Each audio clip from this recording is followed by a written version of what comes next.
Кез келген халықтың мәдениеті ғасырлар қойнауынан басталады.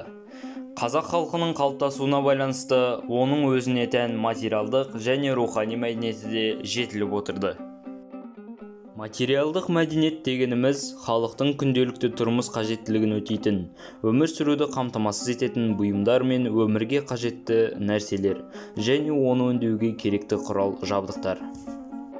Қазақ халқының материалдық мәдениетіне тұрғын үй, киім-кешек, тағам түрлері, құрал-сайман, қару-жарақтары жатады. Қазақтарда тұрғын үйдің екі түрі болды.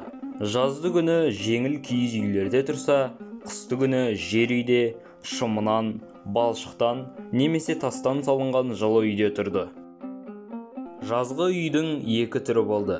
Оның бірі кәдімгі киіз үй, екіншісі арба үстінде орнатылған жылжымалы үй күйме болды.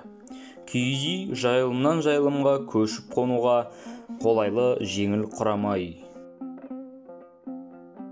Материалдық мәдениет тұтастай алғанда адам қызметінің нәтижесі болып табылатын материалдық құндылықтардың жиынтығы болмақ.